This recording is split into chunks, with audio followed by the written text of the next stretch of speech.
Hi friends, അപ്പോൾ ഇന്ന് നമ്മളൊരു സൂപ്പർ ക്യൂട്ടായിട്ടുള്ള ട്രിങ്കർ ഷർട്ട് ഉണ്ടാക്കാൻ പോകുന്നത്. ഇപ്പോൾ യൂട്യൂബിലൊക്കെ നല്ല ട്രെൻഡിങ് ആണല്ലോ ഈ ക്ലേ വെച്ചിട്ട് എന്തെങ്കിലുമൊക്കെ ഉണ്ടാക്കില്ല. അപ്പോൾ അതുകൊണ്ടിട്ട് ഞാൻ വീട്ടിൽ മണ്ണൊക്കെ എടുത്തിട്ട് ഹോം മെയ്ഡ് ക്ലേ ഉണ്ടാക്കി. നല്ല സോഫ്റ്റായിട്ട് കിട്ടിയത്, നല്ല രീതിക്കൊക്കെ കിട്ടിയത്. പക്ഷെ ഞാനത് സൂക്ഷിച്ചത് ജസ്റ്റ് കവറിൽ ഇങ്ങനെ റാപ്പ് ചെയ്ത് വെച്ചേ ഉള്ളൂ.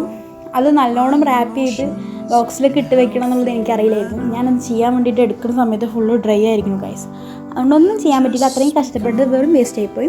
അതുകൊണ്ട് ഞാൻ കടയിൽ പോയിട്ട് എയർ ഡ്രൈ ക്ലേ മേടിക്കാമെന്ന് വിചാരിച്ചിട്ട് പോയതാണ്. പിന്നെ എനിക്ക് അതിലും എന്തെങ്കിലും പറ്റുമോ എന്ന് വിചാരിച്ചിട്ട് ഞാൻ കുറച്ചേ മേടിച്ചുള്ളൂ, 250 ഗ്രാം എന്തോ മേടിച്ചുള്ളൂ കേട്ടോ. അത് വെച്ചിട്ടാണ് ഇന്ന് ഈ ട്രിങ്കർ ടിഷ് ഉണ്ടാക്കുന്നത്. ആദ്യം ഇതുപോലെ ബേസൊക്കെ ചെയ്തെടുത്തു.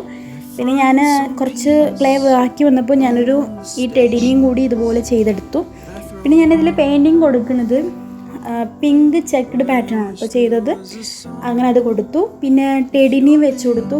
പിന്നെ ഞാൻ കണ്ണ് മൂക്കൊക്കെ വരച്ച് ടെഡിനെയും ക്യൂട്ടാക്കി. പിന്നെ ഞാൻ അതിൽ വാർണിഷ് കൊടുക്കണമല്ലോ, അപ്പോൾ അതെൻ്റെ അടുത്ത് ഇല്ലാത്തതുകൊണ്ട് ഞാനൊരു ക്യൂടെക്സ് എടുത്തിട്ട് മേലെ അടിച്ച് കൊടുക്കുക ചെയ്തത്. പിന്നെ ഞങ്ങൾ ഓർണമെൻറ്റ്സ് ഒക്കെ വെച്ചപ്പോൾ നല്ല ക്യൂട്ടായിട്ട്. ഓക്കെ, അപ്പോൾ ബൈ.